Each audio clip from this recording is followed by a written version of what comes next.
there are a few words here that you need to have your notes with you. I want to talk about the presumptions.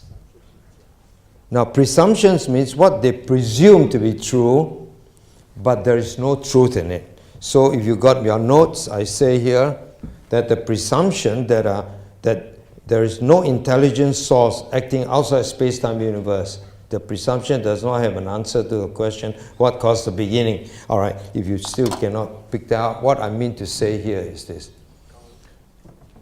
Although intelligent design was accepted by all scientists, practically all, up to 1850, when the evolutionary science came up, they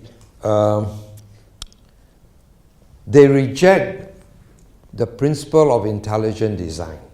So you talk to an evolutionary, you say, you know, there's so much intelligent design in every field of science. They say, I don't accept intelligent design. Dawkins say there's no intelligent design. So, but Dawkins is basing a lot of his arguments on the sciences of the medieval age. He does not take on the recent developments of sciences because he knows it will contradict him. You know, Dawkins is supposed to be the most reputable scientist in the world, but last week I talked to you about Stephen Hawking, another world-famous scientist, who said there's no God. Is it true?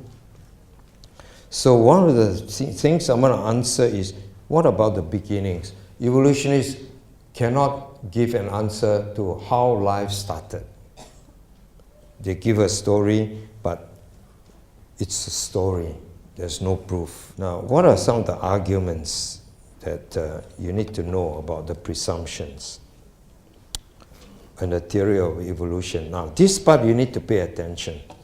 If you got your notes, this is number 2B, and then I need you to pay attention to what I'm stating here.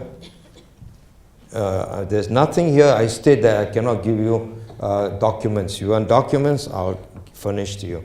The fossil records. You know what's the fossil records? That means what they find in every area of sediments deposited. You'll see some creatures here, then maybe bigger creatures here, and then bigger, and then finally man. So they claim that with different layers of rocks, fossils in the rocks, they call this the fossil record. So, you need to know something about what's the fossil record. Evolutionary says that because there are smaller creatures here, and finally man, therefore this fossil record proves man came from the first cell, the amoeba.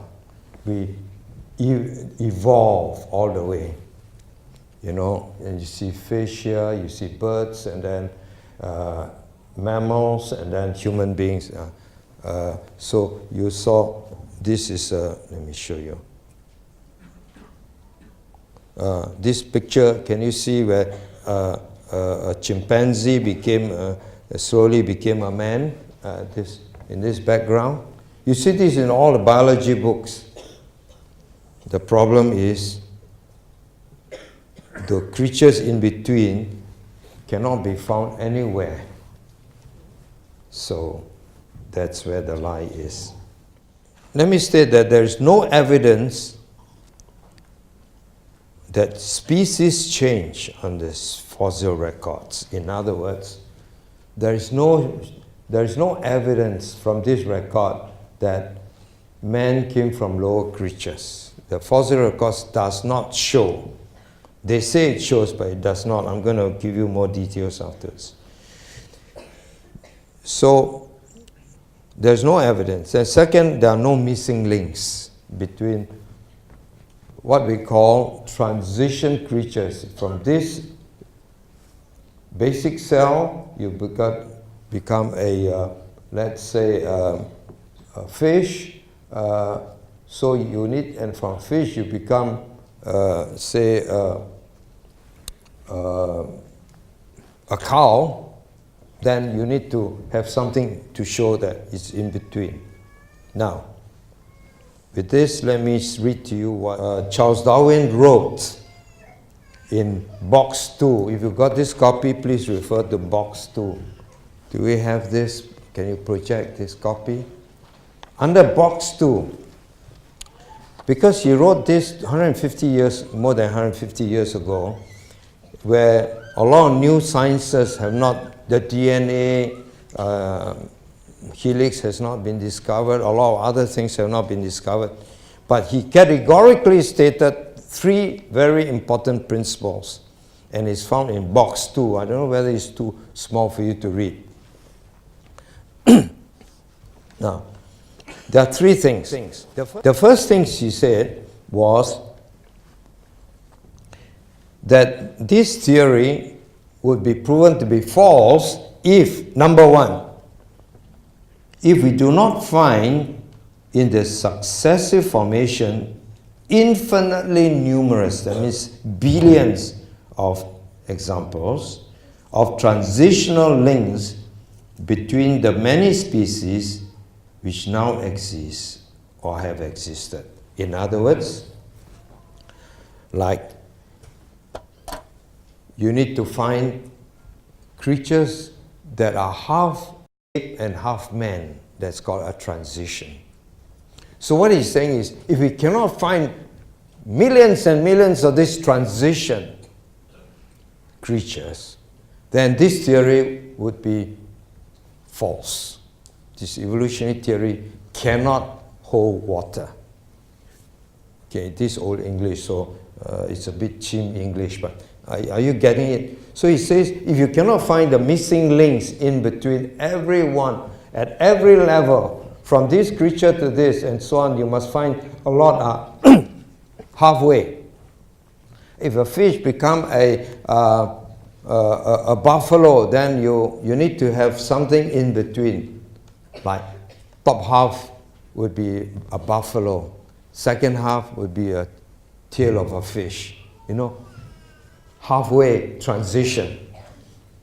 Up to now, you can never find a single transition, for the simple reason that every creature is designed specifically out of water or in the water. If it's a buffalo fish, then when the buffalo gives birth, should he give birth in the water or in the land, on the land? In the water, the baby cow will die. But so he cannot give birth in the water. Okay, so he should give birth, the buffalo should give birth on land. But the land, he cannot walk because he has only got 2 legs in front and the back is a tail of a fish. So his tail is going to get injured. Well, this kind of confusing picture is never, no designer will do it like that. If it's for fish, it's in the water. It's for a cow, it must be on land. So there are no transition. He expects to see billions and billions of transition. None has been found, not even one. Second, the sudden manner in which whole groups of species appear in the European formation. That means, if suddenly you see whole groups, instead of small creature here, bigger creatures here, but let's say in this band, whole groups means creatures that are fully formed. And there is a whole group called the Cambrian. Now, I need you to know about this Cambrian. There's something about Cambrian. The reason is, for the word Cambrian, is in this layer of sediments in England at a place called Cambria, they found that all the creatures are fully developed. Suddenly everything developed and there's nothing could be found below. Suddenly it appears. And of course, they claim this is billions and billions of years ago. Now, what is this Cambrian explosion? Because this Cambrian explosion is one of the most important discoveries that clearly proves beyond doubt that evolution never took place. So he said 150 years earlier that if you found sudden appearance of a creature in any one layer, then this theory falls apart. Okay, let me explain this part. What do you mean by the Cambrian explosion? And I'm going to show you a video clip, but because I was told you may not catch what is on, so let me explain what is the video clip about. But this part I want you to learn very well, because at least when you come away today, you understand what's the Cambrian explosion. According to, well, the evolutionists also knew about this. So they came up with an explanation that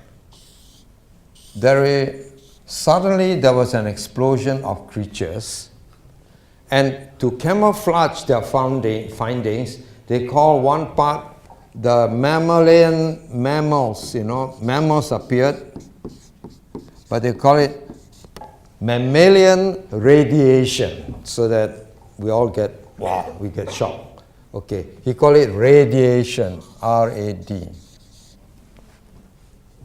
And then they found that there are also at the same time botanical plants, or botanical,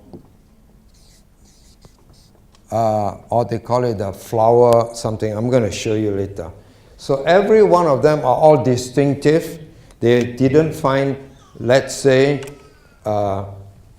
grass evolving into apple trees. They could never find that. So this is a botanical aspect. This is a mammalian. Mammalian are creatures, animals that give birth to babies, not lay eggs. And there are other, every field, they find 4 major fields are fully developed and nothing to do with transition. That means there's nothing that shows that something is evolving. So the Cambrian explosion was actually a very powerful proof to show that suddenly all the animals appeared. And of course, because they tag on to what Charles Lyell gave, so they, on the layer, so they, of course, they say, millions and millions of years ago, suddenly, they call it millions, but we know it's only 5,000 years ago. That one I have to give you some facts later on. It's millions and millions is because of the sedimentation classification right now. So suddenly they found that all the creatures that were formed instantly, and none of them could explain it. But Darwin said if you found suddenly creatures all appearing at one time instead of evolving, then the theory of evolution falls apart. Okay, try and follow it, pay attention as you watch this clip.